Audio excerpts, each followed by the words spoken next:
यहाँ से जो भी वचन पहले बोला जाता है ये दोधारी तलवार की तरह है। पहला वचन मेरे लिए है और उसके बाद में आप लोग के लिए है। वचन हमारी उन्नति के लिए है। वचन हमें सिखाता है कि हमको किसको फॉलो करना है। हमको इस सोशल मीडिया के जमाने में किसी को फॉलो मत करना, लेकिन यीशु को जरूर फॉलो करना। हालेलुया।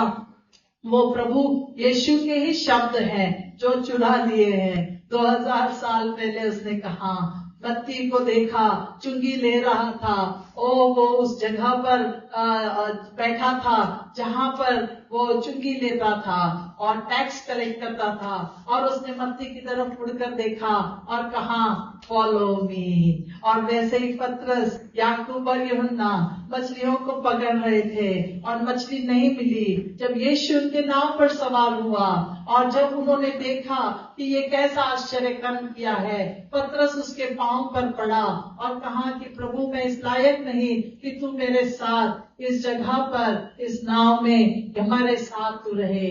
ओ प्रभु, तू यहाँ से जा, मैं पापी मनुष्य हूँ। लेकिन उसने यीशु को देखा, अपने आप यीशु के पास वो जाने के लिए तैयार हो गया और उसको बोलना पड़ा, yes Jesus, I will follow you. और उसी पतरस और कैफा पर प्रभु ने कलीसिया को स्थापित किया। हालेलुया। दमिश्क के मार्ग से जा रहा शाऊल, ओ प्रेरितों के काम 9वें अध्याय में उसने जब उस स्वर्गीय दर्शन को देखा, वो शाऊल नहीं जानता था कि वो क्या कर रहा है, क्योंकि वही एक था जो स्तिफनुस को जब पत्थरवार किया जा रहा था तो वहां पर लोगों के कपड़ों को संभालने का काम ये शाऊल कर रहा था, और वो नहीं जानता था कि क्या कर रहा है। लोगों को घर से घसीट कर उनको सताना, उनके विरुद्ध लेटर को छपवाना, रोमी साम्राज्य के पास जाकर के उनके विरुद्ध पत्र को लाना, ये सारे कामों को वो कर रहा था और वो नहीं जान रहा था कि किसको सता रहा है। लेकिन दमिश्क के मार्ग में जब शाऊल को दर्शन मिला तो उस दर्शन में 3 दिन के लिए वो अंधा हो गया। अपने आप उसने कहा, I will follow you Jesus. उसने उस यीशु के नाम को सुना। हालेलुया।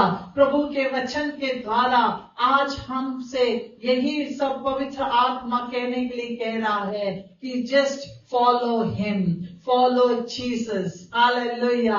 आज किसी व्यक्ति को या किसी पास्टर्स को, किसी बड़े भविष्यवक्ता को, किसी को भी फॉलो मत करिए। सुनिए जरूर, लेकिन फॉलो इस वचन को करिएगा। और जो कुछ भी इस वचन में बताया जाता है उसके पीछे हमको चलना है। हालेलुया। प्रभु आप सबके जीवन में वही कार्य करना चाहता है जो उसने पौलुस के जीवन में किया। शाऊल का पौलुस हो गया जब उसने यीशु को फॉलो किया, जब उसने यीशु को फॉलो किया। आज हमारे जीवन में हम कई कठिनाइयों से जा रहे होंगे, कई परिस्थितियों से जा रहे होंगे, लेकिन प्रभु का एक ही शब्द है, फॉलो मी। और उस प्रभु के शब्द को सुनकर आज आप यहाँ पर आए हो। आप सभी जन जो देख रहे हैं वो भी, और जो आप यहाँ पर बैठे हैं आप सभी, आप किसी व्यक्ति के बुलाने पर नहीं आए हो, आपने उसकी पुकार को सुना, क्योंकि उसने आपके नाम को लेकर के पुकारा। जिस तरह से मूसा को जलती हुई झाड़ी में दर्शन लेकर के उसने उसको उसके नाम से पुकारा, हे मूसा, हे मूसा, और मूसा ने उसको उत्तर में कहा, क्या आज्ञा। आज उसी पुकार को सुनकर आप यहाँ पर आए हो और आपने कहा क्या आज्ञा। तो आज उसकी आज्ञाओं को सुनने के लिए आइए हम उसके वचन में जाएं, और उसका वचन जो हमसे बात करता है, और उसने एक विषय को रात को दिया, और यह विषय था, isolation is for preparation. Isolation is not punishment but for preparation. Isolation is not punishment but for preparation. एकांत, अकेलापन तैयारी का समय है। अकेलापन, एकांतपन ये तैयारी का समय है। एकांत दंड नहीं पर तैयारी के लिए है। एकांत दंड नहीं, अकेलापन यह दंड नहीं, सजा नहीं, पर तैयारी का समय है। ये तैयारी के लिए है। Hallelujah, hallelujah. इस विषय को जब रात को सुना, उसी वक्त तुरंत उठ करके फोन रखा हुआ था, उसी पर टाइप करना शुरू किया। हालेलुया।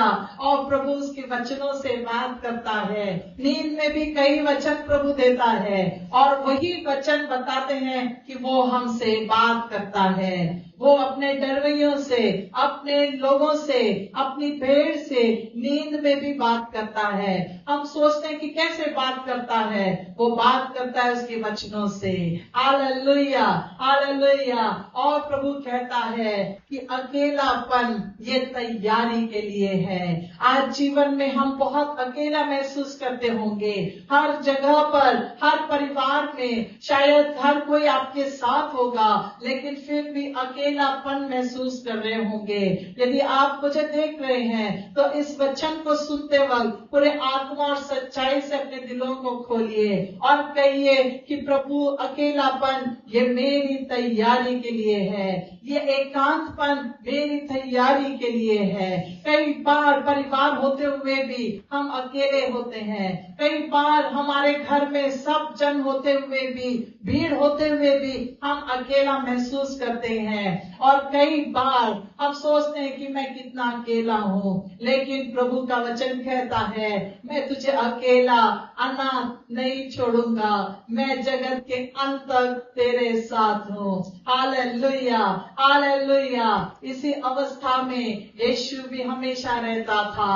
अकेलेपन का अवस्था, अकेलेपन का समय, यह तैयारी का समय होता है। अगर आप अकेले हैं तो आप ये समझिए कि आप तैयारी में हैं। अगर आप अकेले में हैं, इसका मतलब प्रभु आपको और मुझको तैयार कर रहा है। हालेलुया। कई बार हम सोचते हैं कि ये अकेलापन एक नकारात्मक विकृति से हम इसको लेते हैं। एक अकेलेपन को एक नकारात्मक विकृति से हम लेते हैं। नेगेटिविटी हमारे मन में आ जाती है, नेगेटिव थॉट्स हमारे मन में आते हैं कि मैं तो अकेला हूँ, मुझे कोई नहीं है, मुझे कोई नहीं चाह रहा, मेरे जीवन में एक ऐसा अकेलापन है। हम सोचते हैं कि आज इस घर में सब अपने अपने लोगों के साथ हम रह जरूर रहे हैं, लेकिन मैं अकेला हूँ। मेरे ऊपर किसी को नहीं ध्यान है, मेरे ऊपर किसी को प्रेम नहीं है। लेकिन आज प्रभु मुझसे पहले बात किया है और मैं उसी बात को बताना चाहूंगी कि काफी दिनों से इस बात को प्रभु सिखा रहा था। अकेलेपन ये तैयारी का समय है।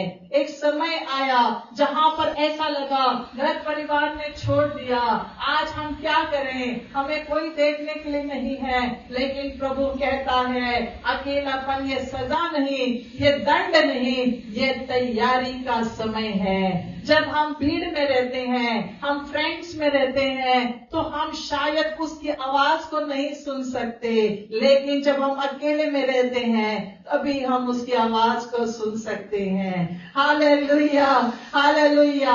आज अकेलेपन में आप हो, प्रभु को पहला धन्यवाद देना शुरू करें कि प्रभु मैं धन्यवाद देता हूँ या देती हूँ कि आज तूने मुझे इस अकेलेपन में रखा है।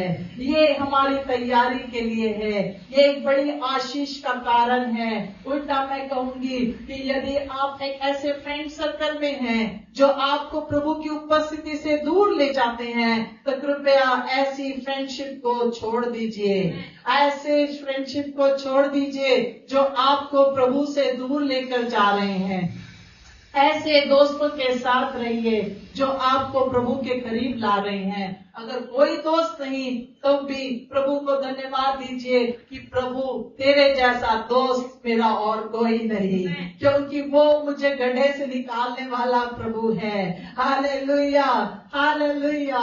ओ प्रभु परमेश्वर ने जब ऐसी अवस्था हमारे जीवन में लाई है तो आज हम उसको धन्यवाद दें कि प्रभु तू मुझे तैयार कर रहा है। प्रभु तू मुझे तैयार कर रहा है, इसे नकारात्मक रीति से नहीं लेना है।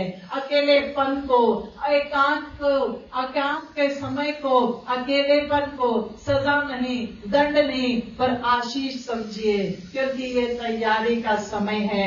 भीड़ में रहेंगे तो कभी अपने लक्ष्य को प्राप्त नहीं कर सकेंगे, अकेले में रहेंगे तो अपने लक्ष्य को प्राप्त कर सकेंगे। अकेले रहेंगे तो प्रभु के लक्ष्य में और आप चलते रहेंगे और उस लक्ष्य को जिसके लिए प्रभु ने योजना बनाई है उसको आप सुन सकेंगे और उसको आप प्राप्त कर सकेंगे। Hallelujah, hallelujah.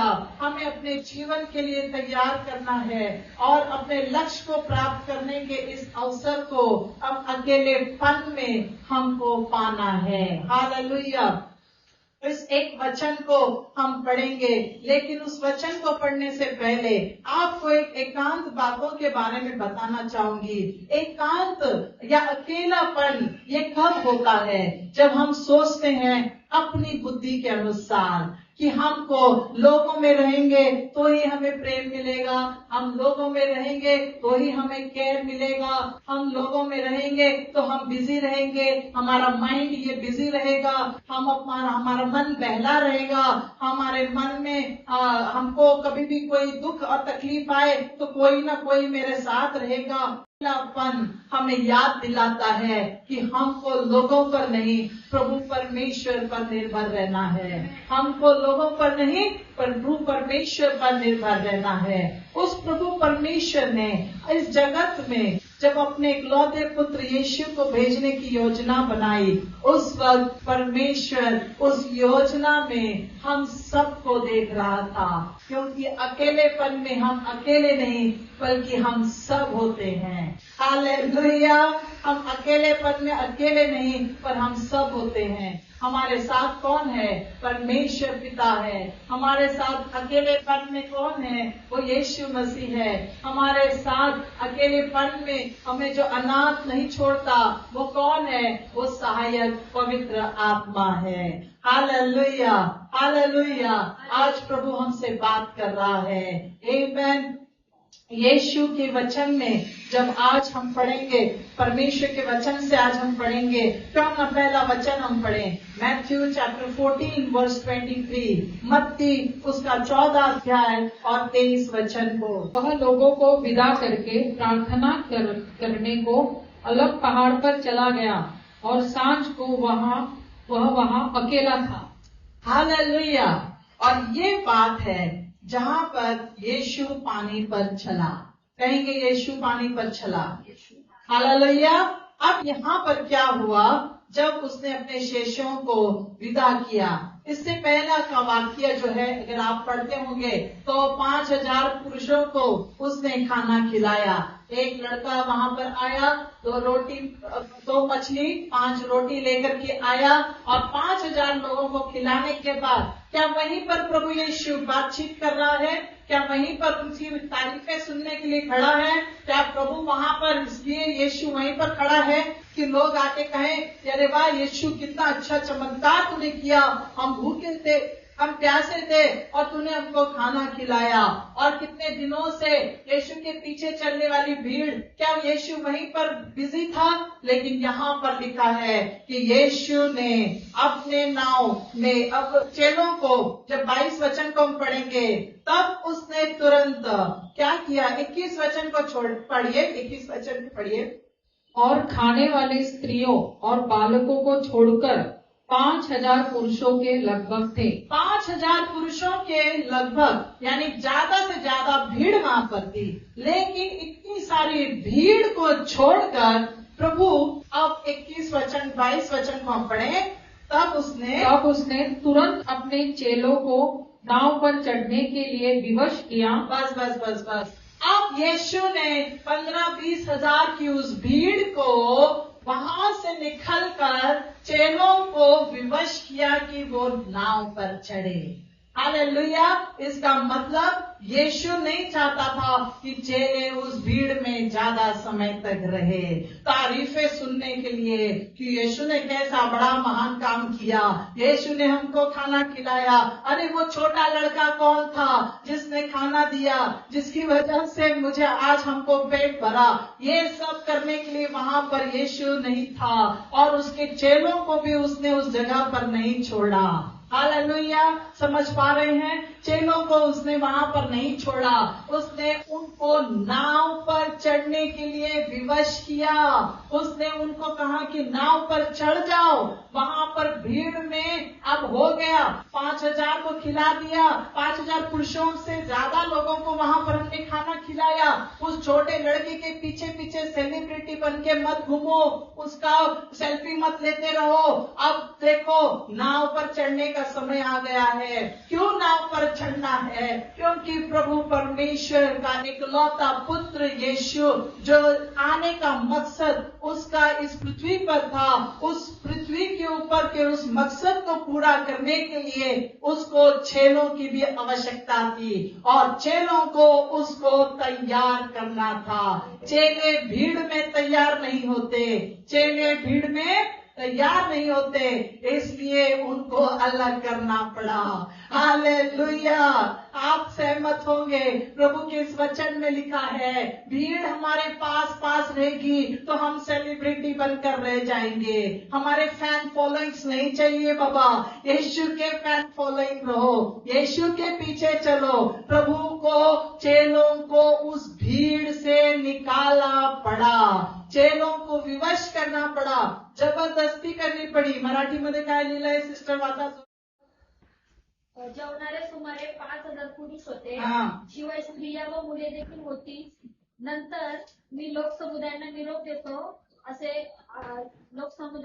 देतो आहे, तोपर्यंत तुम्ही तारवात बसून माझ्या पुढे पलीकडे जा। हालेलुया। और वो उसने क्या किया? चढ़ने के लिए विवश किया। इसको मराठी में क्या लिखा है मुझे नहीं समझ में आया, कोई बात नहीं। तब उसने तुरंत अपने चेलों को नाव पर चढ़ने के लिए विवश किया कि वे उससे पहले पार चले जाएं, जब तक वह लोगों को विदा करे। हालेलुया। प्रभु चाहता था कि उसके चेले उससे पहले अकेले में जाएं। वो प्रभु यीशु चाहता था, इसलिए वो उनको नाव पर चढ़ने के लिए विवश कर रहा था। इंग्लिश में क्या लिखा है विवश को? इमीडिएटली लिखा है, लेकिन हिंदी में अच्छा लिखा है कि उसने उनको विवश किया। इसका मतलब उनके पैर वहां से नहीं हट रहे थे, लेकिन यीशु ने कहा मैं लोगों को विदा करूंगा।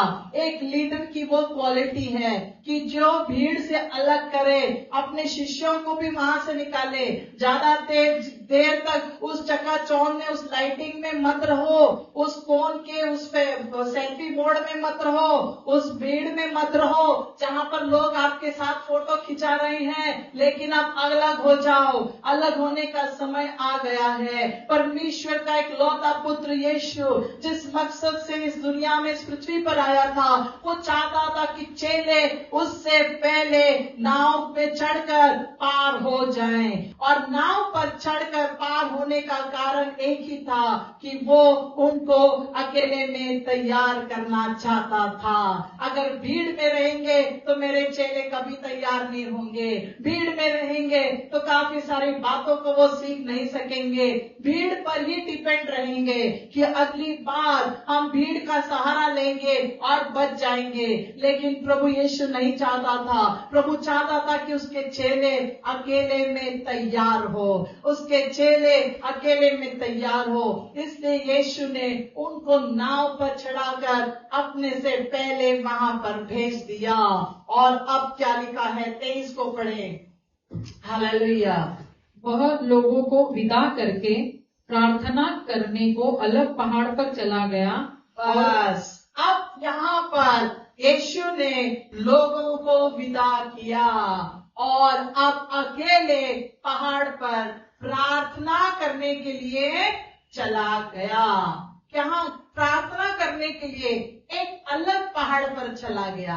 चेलों को उसने अलग भेजा और खुद अकेले में प्रार्थना करने के लिए एक पहाड़ पर चला गया। एकांत का समय, अकेलेपन का समय, ये तैयारी का समय है। प्रभु परमेश्वर पिता का इकलौता पुत्र यीशु, इसको क्या तैयारी की जरूरत थी? क्या वो ऐसा था कि जिसके ऊपर वो प्रभु परमेश्वर के ऊपर हमेशा डिपेंड रह सके? यस, वो चाहता था कि मैं जो कर रहा हूँ वो मेरे चेले भी करें। अकेलेपन में यीशु परमेश्वर पिता से बात करता था। अकेलेपन में उसने लोगों को तो विदा किया ही, चेलों को भी विदा कर दिया ताकि वो उससे पहले पार पहुंच जाए, और खुद अकेला उस पहाड़ पर किसके लिए गया? प्रार्थना करने के लिए। आज प्रभु यीशु हमें सिखाता है कि हमारे एक व्यस्त जीवन में, इस बिजी लाइफ में हमको अकेलेपन में जाना जरूरी है। वो किस लिए? अकेलापन ये प्रार्थना का समय होता है। अकेलापन ये तैयारी का समय होता है। अकेलापन ये हमारे परमेश्वर पिता के साथ बिताने का समय होता है। हालेलुया। उस प्रभु यीशु मसीह ने उन चेलों के साथ साथ अपने आप को भी उन चेलों से अकेला किया। पहले भीड़ से चेलों को निकाला, अब चेलों को अलग करके खुद भी अकेला रह करके उस पहाड़ पर प्रार्थना करने के लिए। क्यों? क्योंकि अकेलेपन में ही तैयारी हो सकती है। अकेलेपन में ही तैयारी हो सकती है। और आगे का वचन जब हम पढ़ते हैं कि अकेलेपन में अक्सर हम प्रार्थना करते हैं। कई बार अकेलेपन में हम बहुत ज्यादा सोचते हैं। कई बहनों को, कई जवानों को जब कुछ समस्याएं होती हैं और जब वो फोन करके बात करते हैं तो उनको एक ही बात मैं बोलती हूँ कि empty mind is a devils workshop. खाली दिमाग ये शैतान का वर्कशॉप है। क्या हमको प्रभु ने वर्कशॉप कहा है? हम प्रभु के मंदिर हैं। हमको हमारे जीवन में, हमारे घर में, हमारे हृदय में केवल उस प्रभु यीशु का अधिकार है। मी एकटीच आहे, मला कोण नहीं। इस बात को प्रभु परमेश्वर को धन्यवाद देना शुरू करो। और अब क्या करना है? उस अकेलेपन में प्रभु के वचन को पढ़ना शुरू करना है। उस अकेलेपन में, एकांत के समय में उस यीशु के वचन को पढ़ना शुरू करिए, क्योंकि उसका वचन ही है जो हमें जीवन देता है। उसका वचन ही है जो हमसे बात करता है। Hallelujah, hallelujah. यूसुफ को उसके ही भाइयों ने गड्ढे में डाल दिया। जब यूसुफ को उस गड्ढे में पड़ा था, उस गड्ढे में पड़े होने की वजह से वो ऐसा निराश हुआ और प्रभु को शायद वहां बैठकर प्रार्थना कर रहा होगा। यहाँ पर कुछ ज्यादा उसके बारे में लिखा नहीं है, जरूर पढ़िएगा। उत्पत्ति में लिखा है, जब यूसुफ के भाइयों ने उसको गड्ढे में डाल दिया ताकि जो भी वहां से गुजर रहा था, इस्माइल का जो वहां पर ग्रुप निकल रहा था, उसको उसे बेचा जाए। और जब वो वहां पर उस गड्ढे में था तो मुझे नहीं लगता कि वहां पर वो अपने भाइयों को या किसी को कोस रहा होगा। वो एक ही शायद बोल रहा होगा, प्रभु जैसी तेरी मर्जी, इस गड्ढे में अकेलेपन में मैं बैठा हूँ, शायद तेरी कोई इच्छा होगी। प्रभु तेरी इच्छा और योजना इस गड्ढे में रहे हुई अवस्था में भी पूरी हो। हालेलुया। आज अकेलेपन शायद गड्ढे में होगा, लेकिन प्रभु ज्यादा देर तक गड्ढे में नहीं रखता, उस गड्ढे से बाहर निकालता है। और उस गड्ढे से निकालने के बाद यूसुफ को वहां पर बेचा गया और बेचते हुए वो पोटीफर के घर में पहुंचा। उसके बाद में किस तरह से उस पर गलत इल्जाम लगाया गया। अकेलेपन में ही उस पर अटैक हुआ, अकेलेपन में उस पर अटैक हुआ। लेकिन वो अकेलेपन में उसको जो पोटीफर की वाइफ थी, जो पत्नी थी, जो उसको भरमा रही थी, वो भरमाने में नहीं आया। अकेलापन ये भरमाता जरूर है, लेकिन अकेलेपन में भरमाने की परीक्षा आए तो वहां से भागना भी आना चाहिए। और यूसुफ अपना कोट, अपना वस्त्र उसी के हाथ में छोड़कर भागा और वहां से भागा तो सीधा जेल में ही पहुंचा। और आप सोचते होंगे अकेलेपन में मैं वहां से उस भरमाने से, उस शैतान के भरमाने से बचकर निकला हूँ, लेकिन ये क्या, अकेलेपन ने मुझे ये क्या सिखाया। यूसुफ ने ऐसा शायद नहीं कहा होगा, लेकिन उसने फिर भी कहा होगा कि प्रभु मेरी नहीं तेरी मर्जी पूरी हो। और इस तरह यूसुफ अकेलेपन की अवस्था से जब परीक्षाओं से जा रहा था, जब वो वहां से भागा, क्यों? क्योंकि चॉइस उसकी थी। फंसाया जरूर गया, लेकिन वो फंसा नहीं। अकेलेपन में शैतान हमें फंसाने की कोशिश करेगा, अकेलेपन में वो फंसाने की कोशिश करेगा, लेकिन हमको वहां से भागना है। क्यों? क्योंकि प्रभु हमें तैयार कर रहा है। चॉइस हमारी होती है, प्रभु हमारे साथ बात करता है। अकेलेपन में यूसुफ परमेश्वर का भय मानता था और इसीलिए वो उसकी ईमानदारी पर बहुत शक किया गया, लेकिन उसे जेल में जरूर पहुंचाया गया, लेकिन उस जेल में भी इतने सारे कैदियों के बीच में भी वो अकेला जरूर था और उस जगह पर भी प्रभु ने उसकी सुधि ली। बाकी की बातें नहीं, आज विषय है कि अकेलेपन की अवस्था। बाद में उसका अकेलापन प्रभु परमेश्वर ने बदलकर, यूसुफ को परमेश्वर ने अकेलेपन की अवस्था से निकालकर उसको आशीषित किया। यूसुफ को मिस्र का प्रधानमंत्री बना दिया। हालेलुया। जब अकेलेपन में प्रभु से विश्वासी रहोगे तो प्रभु हमें ऊंचाई पर बैठाएगा। अकेलेपन में हमें प्रभु से विश्वासी रहना है, वो हमें ऊंचाई पर बैठाता है। Hallelujah, hallelujah. और कुछ चंद वचनों को हम पढ़ेंगे। लूक उसका 5वां अध्याय और 16 वचन भी यही कहता है कि एकांत स्थानों पर यीशु प्रार्थना करने के लिए गया। आप जाकर के लूक उसका 6वां अध्याय और 12 वचन को हम पढ़ने वाले हैं। अब क्या किया? एकांत का समय, ये कब समय होता है? शायद दिन का होगा, शायद दोपहर का होगा, या शायद शाम का होगा। इसीलिए काफी बार हम अकेले हैं, तब हमें क्या करना है? पढ़िए। उन दिनों में वह पहाड़ पर प्रार्थना करने गया और परमेश्वर से प्रार्थना करने में सारी रात बिताई। हालेलुया। अकेलेपन में रात भर नींद नहीं आती, अकेले हैं हम। हालेलुया। लेकिन रात भर हमें क्या करना है? यीशु ने हमें सिखाया है, रात भर जब प्रार्थना की, अपने पिता के साथ, अपने परमेश्वर पिता के साथ बात की। अपना समय उसने फोन में, यूट्यूब में, सोशल मीडिया में, और जो भी है उसमें नहीं बिताया, लेकिन परमेश्वर से बात की, अपने पिता से बात की। आज हमें वो अनाथ नहीं छोड़ता है। वो कहता है कि यिर्मयाह 33:3 के अनुसार कि तू मुझे पुकार, मैं तेरी सुन लूंगा।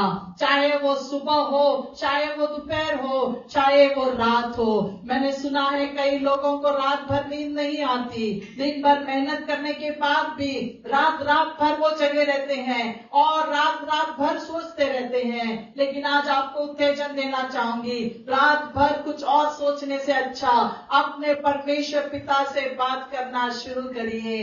वो आपके साथ समय बिताना चाहता है, वो हमारे साथ समय बिताना चाहता है। वो प्रभु परमेश्वर पिता, वो जो इकलौते पुत्र के साथ, यीशु के साथ रात भर बात करने के लिए वहां पर मौजूद रहता था। हालेलुया। अकेलापन, शायद वो रात का अकेलापन होगा, शायद हम अकेले हैं, ओ परिवार वाले भी सो रहे होंगे, लेकिन हम अकेले हैं, नींद नहीं आ रही। लेकिन प्रभु कहता, हे मेरे बेटे, हे मेरी बेटी, तू पुकार, मैं तेरी सुन लूंगा। हालेलुया। और आज प्रभु का वचन हमें कहता है, और लूक उसका 9वां अध्याय और 18 वचन को हम देखने वाले हैं। लूक उसका 9 उसका 18 वचन को हम देखेंगे। जब वह एकांत में प्रार्थना कर रहा था और उससे और चेले उसके साथ थे, तो उसने उससे पूछा, लोग मुझे क्या कहते हैं? हालेलुया। जब वह एकांत में प्रार्थना कर रहा था और चेले उसके साथ थे, और उसने उनसे पूछा। हालेलुया। जब अकेला यीशु प्रार्थना कर रहा था तो अकेला था, अकेला प्रार्थना कर रहा था, लेकिन यहाँ लिखा है चेले भी उसके साथ थे, चेले भी उसके साथ थे। इसका मतलब क्या है? जब हमारे साथ हम चेले जब मिलकर के प्रार्थना करते हैं, जब हम सब एक साथ मिलकर प्रार्थना करते हैं, तब भी हमें अकेले प्रार्थना करना नहीं छोड़ना है। तो क्यों? क्योंकि यीशु हमसे बात करता है। लोग मुझे क्या कहते हैं वो छोड़ो, तुम मुझे क्या कहते हो ये भी बताओ। हालेलुया। अकेलेपन में यीशु हमसे बात करता है।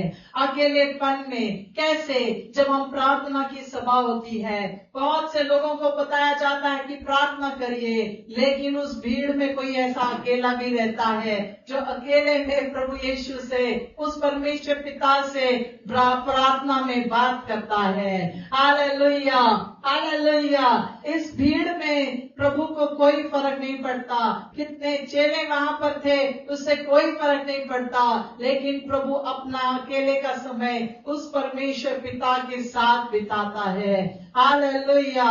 अकेलेपन में प्रार्थना करने को महत्व देना है, ताकि हम पिता के साथ बैठकर उसकी इच्छाओं को और उसकी योजनाओं को जान सके। हालेलुया। प्रभु यीशु जब अकेला प्रार्थना कर रहा था अपने पिता के साथ बैठकर, वो प्रभु की इच्छा को जानने की कोशिश कर रहा था।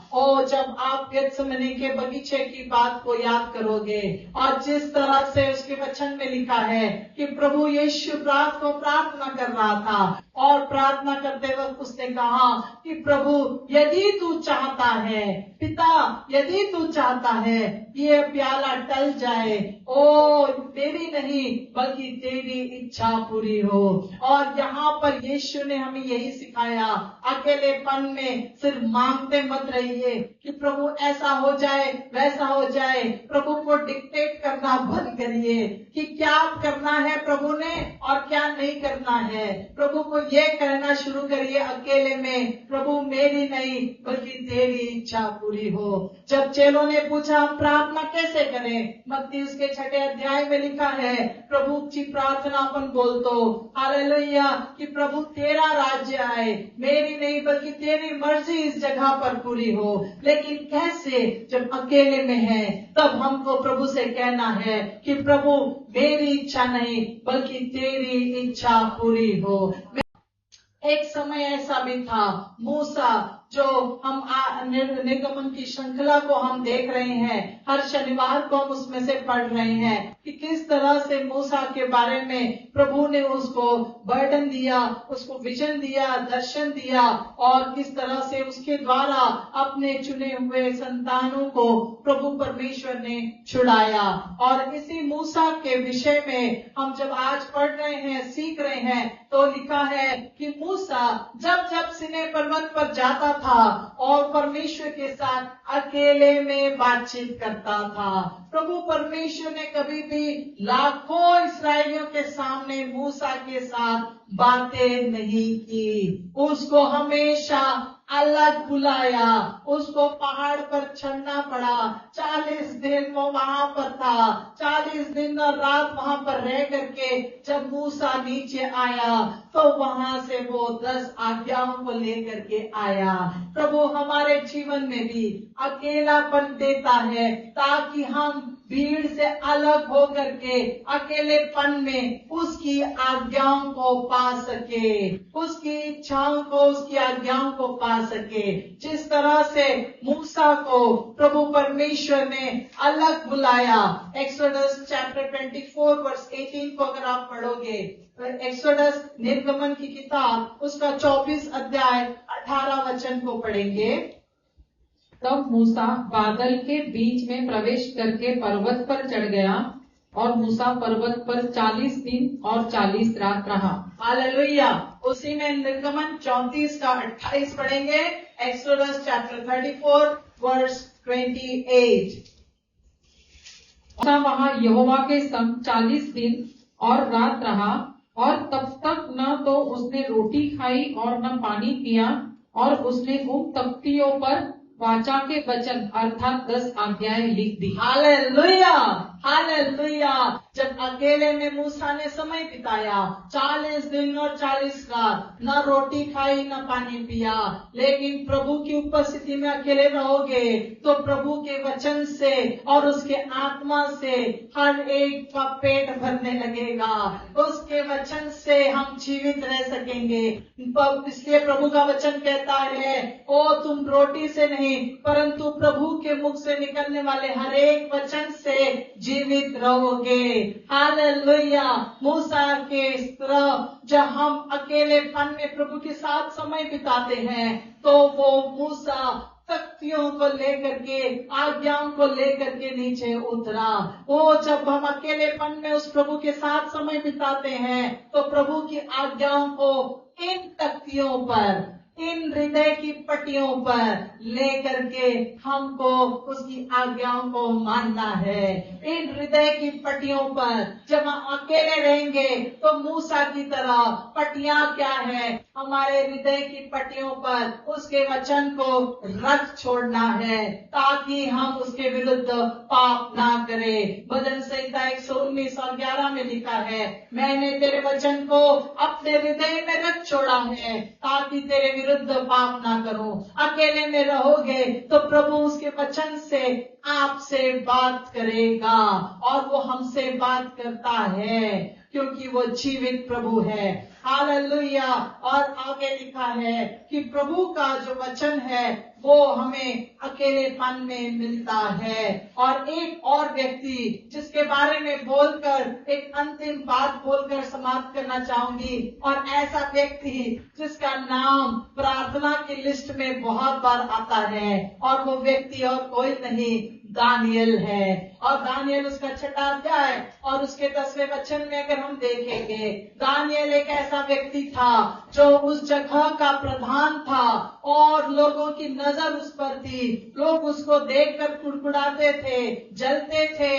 क्यों? क्योंकि वो एकांत में ऊपरी कोठरी पर जाकर लोगों से, भीड़ से अलग होकर वो प्रधानमंत्री था, लेकिन समय निकालता था। व्यस्त कामों से समय निकालना और एकांत में जाना हमारी बुद्धि और ज्ञान को प्रभु बढ़ाता है। अकेलेपन में प्रभु के साथ समय बिताना ज्ञान और बुद्धि का उगम है। ओ प्रॉव चैप्टर 1 वर्स 7 में लिखा है, ओ नीति वचन उसका 1 अध्याय 7वें वचन में, परमेश्वर के भय मानने से बुद्धि और ज्ञान बढ़ता है। और दानियल उसमें से एक था। आया तो वो एक दास के समान था, एक कैदी के समान लाया गया, लेकिन वहां पर वो प्रधान बनाया गया। दानियल की पुस्तक को जरूर पढ़िएगा, बहुत सारी बातों का वर्णन उसमें किया है। लोगों को सिर्फ पता है कि उसको शेर की मांद में डाला गया, लेकिन जो आखिरी दिनों के चिन्ह हैं वो सारे के सारे दानियल की किताब में लिखे हुए हैं। ओ प्रभु ने, परमेश्वर का चुना हुआ ये व्यक्ति दानियल हमेशा प्रार्थना करने वाला व्यक्ति था, और वो भीड़ में नहीं बल्कि अकेले कोठरी में जाकर यरूशलेम की तरफ खिड़की खोलकर प्रार्थना किया करता था। और दानियल ये प्रार्थना करने वाला व्यक्ति अकेले प्रार्थना करता था। एकांत में समय बिताना और परमेश्वर से अकेलेपन में बात करना विश्वास और आध्यात्मिक विकास के लिए महत्वपूर्ण है। अकेले में जब हम अकेले में प्रार्थना करते हैं तो अकेलापन में प्रभु हमसे बात करता है, हमारा विश्वास बढ़ता है और हमारा आध्यात्मिक जीवन में भी बढ़ती होती है। इसीलिए जब भी जवान और कुछ स्त्रियां, और मैं आपको उत्तेजन देना चाहूंगी कि अकेलेपन की अवस्था को सजा या दंड मत समझिएगा। अकेलेपन की व्यवस्था को तैयारी का समय समझिएगा। दानियल प्रार्थना करता था और तैयार होता गया। दानियल प्रार्थना करता था और तैयार होता गया। यूसुफ भी वैसे ही था, प्रार्थना करता था, प्रधान बना दिया गया। बुद्धि और ज्ञान कहाँ से मिली? देश को चलाने के लिए उसको प्रार्थना के द्वारा मिली। जब जब वो एकांत में रहता था, भीड़ में नहीं रहता था, प्रभु परमेश्वर के साथ बात करता था, बुद्धि और ज्ञान में तो बड़ा ही बड़ा, आध्यात्मिक जीवन भी हमारा प्रभु में बढ़ने लगता है। आज हम यही सीख रहे हैं कि एकांत के जीवन में, एकांत के समय में हमको प्रभु से बात करनी है, क्योंकि एकांत का समय यह तैयारी का समय है। आज जब जब अपने घरों में बैठोगे, स्त्रियों को मैं उत्तेजित करना चाहूंगी कि सोच और विचार मत करिए, इसने क्या बोला, उसने क्या बोला, उस घर में ऐसा हो रहा है, मेरे घर में ऐसा है, मेरे पीछे से बात कर रहे हैं। इन सारे विचारों को साइड में रखिए, निकालिए। एकांत के समय में प्रभु के वचनों को सुनिए और प्रभु के वचनों को मनन करिए, और काम करते करते, खाना बनाते बनाते प्रभु के वचनों से अपने बुद्धि को और ज्ञान को बढ़ाइए, ताकि आप उसके काम में आ सके। मूसा की तरह उन तख्तियों पर प्रभु के वचनों को लिखिए, रात दिन उस पर मनन करिए। सोच विचार करने से कोई परिस्थिति नहीं बदलती, पर एकांत में प्रभु परमेश्वर के साथ समय बिताने से हर एक परिस्थिति को वो बदलता है। हालेलुया। वो तैयार करता है कि उस परिस्थिति से कैसे लड़ा जाए। एकांत के समय में बच्चों, मैं आपको उत्तेजन करना चाहूंगी, अपने परीक्षाओं को लेकर के आप चिंतित मत रहिए, स्ट्रेस में मत जाइए, एंजाइटी मत लीजिए। ओ प्रभु परमेश्वर के पास मांगिए। ओ नीति वचन उसका पहला अध्याय 7वें वचन में प्रभु का भय मानना शुरू करिए, उसके वचन को मानना शुरू करिए। वो आपको बुद्धि देगा और आपको सारे स्ट्रेस और एंजाइटी से निकालेगा। आप प्रभु को समय देना शुरू करिए। अपने जीवन में प्रथम स्थान उस प्रभु परमेश्वर के वचन को देना शुरू करिए। देखिए किस तरह से आप अपने लाइफ में, अपने जीवन में अच्छा करेंगे। प्रभु परमेश्वर हमसे एकांत में बात करता है। यीशु के द्वारा आज हमने ये सीखा है कि एकांत का समय ये तैयारी का समय था। आखिरी के दिनों में गेत्सेमनी के बगीचे में जब हम देखते हैं कि प्रभु यीशु किस तरह से अपने परमेश्वर पिता से बात कर रहा था, मत्ती उसका 26 अध्याय, और जब हम 36 वगैरह में जाएंगे आगे, 36 से 46 में, और प्रभु अपने परमेश्वर से बात करने के लिए, अपने पिता से बात करने के लिए कुछ चेलों को लेकर गया। कुछ को उसने गेट पर रोका, लेकिन कुछ अपने साथ ले गया। और पतरस और जब्दी के दोनों पुत्र यानी याकूब और यूहन्ना को लेकर के वो प्रार्थना के वक्त गया। क्यों? क्योंकि वो उनसे बार बार कह रहा था कि मैं बहुत उदास हूँ। इसका मतलब उदासी में अपने नेबर्स या परिवार के पास मत जाइए, लेकिन उदासी में, अकेलेपन में उस परमेश्वर पिता के पास जाना जरूरी है, क्योंकि हमारी उदासी को वही समझ सकता है, हमारे दुख और तकलीफ को वही समझ सकता है, हमारी चिंताओं को वही समझ सकता है। किसी के साथ दुख बांटने से कम नहीं होता, लेकिन मैं कहूंगी बढ़ता है। लोग इस बात को और हम उकसाते हैं, अच्छा उन्होंने ऐसा किया, अच्छा वैसा किया, और उकसाते हैं और गलत राहों पर हमको लेके जाते हैं। आपको उत्तेजन देना चाहूंगी कि केवल उन्हीं के साथ अपने दुखों को, अपनी उदासी के साथ बांटिए जो आपके लिए प्रार्थना करेंगे, और वो केवल आपके पास्टर्स या लीडर्स हो सकते हैं। उन्हीं के पास जाइए और उनको बताइए यीशु मसीह ने उदासी के वक्त क्या किया। उदास था, दुखी था, लेकिन अपने परमेश्वर पिता के पास गया और उसने इस वक्त हमें कहा कि प्रार्थना करते रहो। 41 में जब पतरस और याकूब और यूहन्ना ये सो गए, जब अकेलेपन में यीशु इन सब उदासी से लड़ रहा था, उसके प्रिय शिष्य सो रहे थे। आपके घर में भी आप अकेलेपन या उदासी से जाते होंगे, आपके प्रियजन शायद सो रहे होंगे, लेकिन प्रभु हमसे कहता है जागते रहो, और प्रार्थना करते रहो। हालेलुया, क्योंकि ये समय तैयारी का समय है। हालेलुया। आइए अपनी जगह पर खड़े हो जाएं और हम इस वक्त प्रार्थना करेंगे कि प्यारे परमेश्वर पिता को हम बताएंगे कि उदासी का समय होगा, दुख का समय होगा, हमारे जीवन में अनेक परिस्थितियों का समय होगा, बच्चों के जीवन में परीक्षाओं का समय होगा।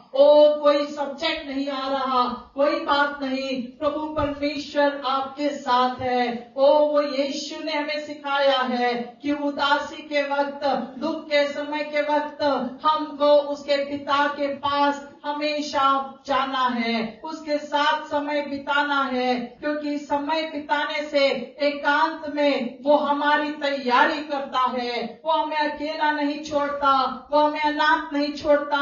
ओ प्रभु यीशु, आज हम दुआ करते हैं कि जितने भी जन यहाँ जमा हैं, वो कौन सी अवस्था से जा रहे हम नहीं जानते, लेकिन तूने हमें सिखाया है कि हमें एकांत में तेरे साथ समय बिताना है, हमें एकांत में तेरे साथ समय बिताना है। कई लोग कई अवस्थाओं से जा रहे होंगे, प्रभु आज उनको तेरे पवित्र आत्मा की अगुवाई कर, क्योंकि हमारी दुर्बलता में हमारा सहायक वो पवित्र आत्मा है, जो हमें सिखाता है कि हमको किस तरह से प्रार्थना करनी है, किस तरह से हमें उस प्रभु परमेश्वर पिता से बात करनी है। वो परमेश्वर पिता हमारी सुनने के लिए हमेशा तैयार है। किसी समय का वो मोहताज नहीं है, शायद वो सुबह सुबह हो, शायद वो दोपहर हो, शायद वो रात हो, रात में भी प्रभु हमसे बात करने के लिए तैयार है।